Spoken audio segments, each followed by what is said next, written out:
Great Spirit, creator of all things, we give you thanks and praise. It is right to give thanks and praise because without you, Great Spirit, creator of all things, we wouldn't be here today. We thank you, Great Spirit, creator of all things, for blessing us with these wonderful elders, all these wonderful people gathering here today with that one heart, that one mind, working towards the same objective. Give them strength, Creator. Give them courage to carry on their hard works, Great Spirit, creator of all things. We ask this of you, Great Spirit, creator of all things. We give you thanks and praise. In our culture where we're from, raising our hands like this is saying thank you to each and every one of you. Thank you. Siyatala Kwansmi Ewa. Thank you. Thank you, each and every one of you, for being here today.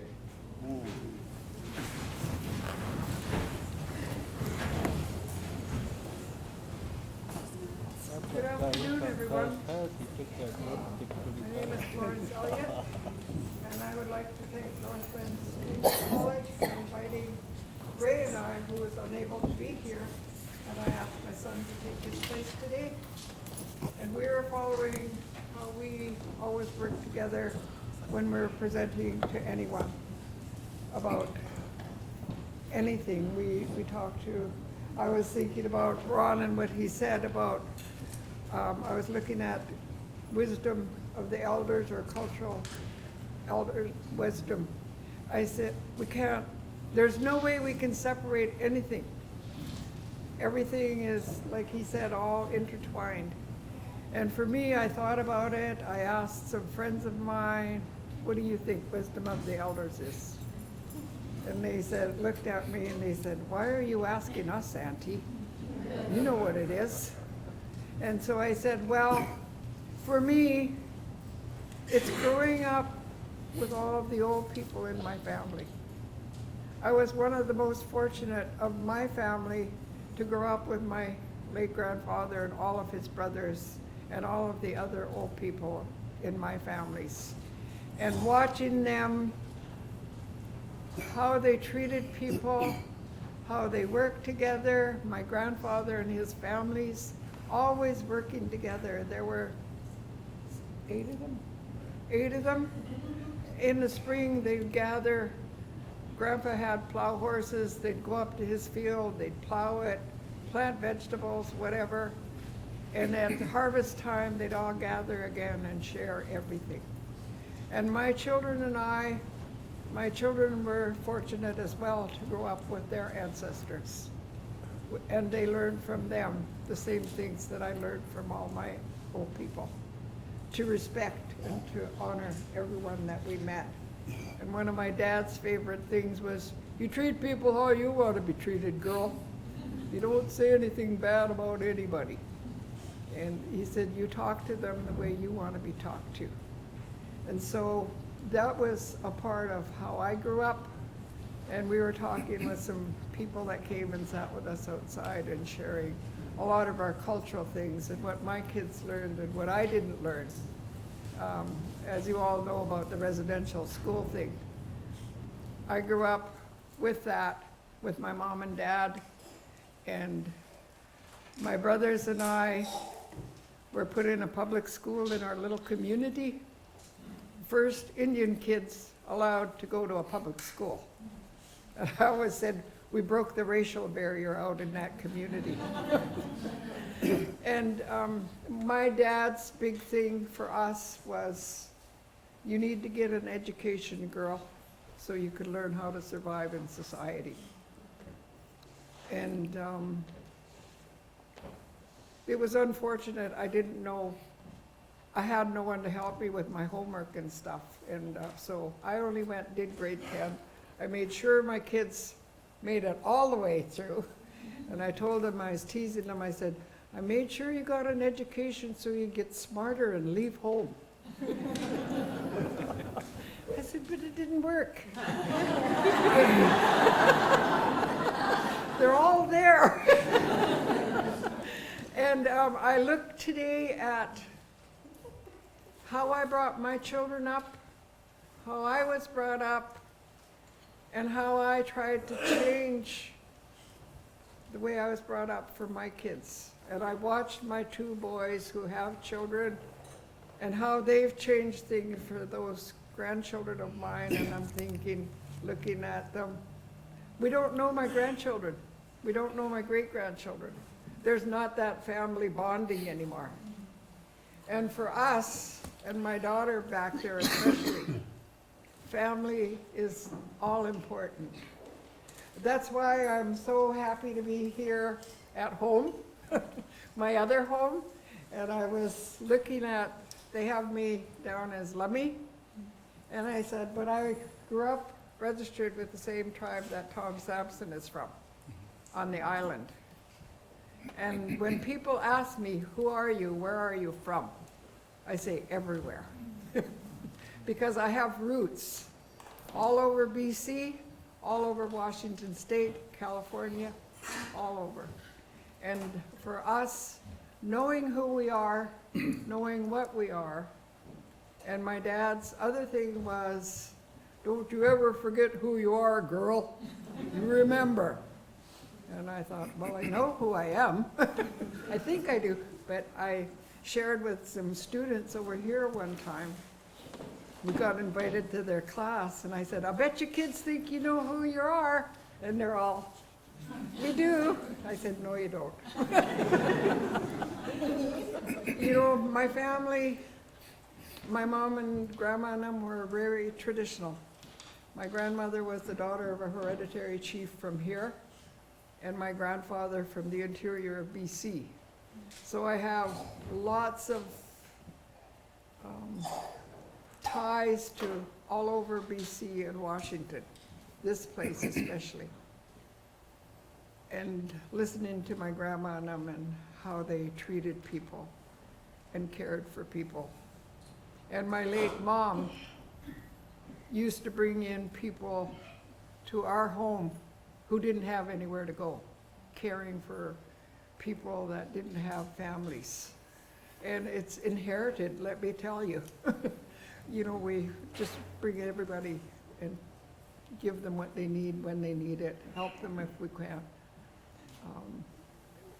And it's just, again, I want to thank you very much. Usually when I'm speaking with Ray, he takes over and I don't have to worry about saying anything more. But he fills in with a lot of things that, how he grew up and everything as well. And like I said to someone not long ago, that my children have all learned something different than I did when I was growing up from the different generations that they've lived with. So I'm going to let Brian share some of that with you. Thank you.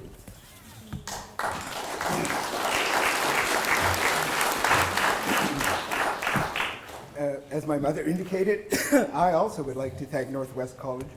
And I'd like to say also that Ray and my mother have been together now for about 30 years. Ray is my stepdad, Ray Peter. That is my mother's partner.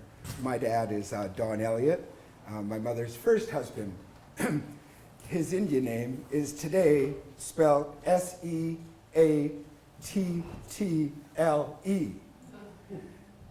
The government at the time could not spell Sheltha. So as my mom indicated, wealth in my family and in our families at home is really assessed and determined by personal knowledge of where you come from, and especially your family lineage. So it's with great pride that I stand here before you with these respected elders on the panel, and members from the community, and guests here attending this symposium. It's quite an honor for me. Back home, I've had private audience with the royal family from England in excess of 14 times. I've met and dined with royal family from around the world, government dignitaries of all levels, and the purpose of those gatherings was to share. At the time, I was a few years younger, and I had no idea what I was getting into because Ray was just in the process of teaching me to be a speaker for our people in our cultural respect. My idea, as Mother indicated, was to get an education and get out of Duncan. I did do that. I did attend Vancouver Island University, and after years of at VIU in the Bachelor of Education, I determined I did not want to spend the rest of my life in a classroom. So I took off to University of Regina, Saskatchewan, and I did my business administration there. I now have 4 businesses that I own and operate, but most of my work is centered around teaching. My work is with our young people. It's networking with our elders in our community to share what her grandmother, my great-grandmothers, and my dad's grandmother, my great-grandmother from Nanaimo, they begged my brothers and I to attend each of these white people's place of worship. So we did so. My father's baptized Methodist. My mother comes from a strong Catholic background. My father's family also comes from a Pentecostal family on his mother's side. Our neighbors that we went to school with across the road from us were Anglican. So my siblings and I used to love to go to church because we loved to sing. And I still sing today, but I use my drum and I sing our songs because I've, with an open heart, listened and read and did my best to understand what was being interpreted through these books they call the Holy Bible. The teachings, the words being handed down to their followers. But in the back of my mind, I also kept very strong in my heart what both of my great-grandmothers asked of me, and that was to keep an open heart. Because if you really choose to follow the traditional cultural way of the Homach Mistimach, the Indian people, your wealth will be enhanced 100-fold. When you're younger than I am now, you kind of want to go, okay, I hear what you're saying, can I go out and play now? But now, a number of years later, I look back at my life and I just am so they say in our culture, lift it up. Because I have a lot of young mothers and fathers and their children coming up to me and thanking me, for teaching them how to cook, or teaching them how to budget, or to teach them, different roles that they can share to run a household. Traditional teachings, for all intents purposes, lay the foundation for the type of life you will have. Keep a tidy house, organized and structured. They say that's the kind of life you'll have. But most importantly, I think, is one of the two things that we made notes of in talking is that we'd like to comment on and just put out there for you to think about. Honor. As a people, we were trusted to do what was right. Our way of life was to act in the best interest of all. With outside influence, this has slipped away. As a people, we must find a way to bring this back. Teach and instill respect, honor, and pride for our children to survive. Teach and share with anyone who will listen. Culture, we suffer from the adaptation of culture. We use aspects of our culture to suit our purpose in the moment.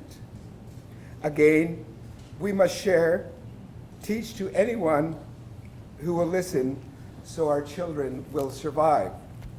Pretty much that's what I'm really blessed to be able to do back home in Duncan and on Vancouver Island and mainland Vancouver, and being invited to Washington State is new for me.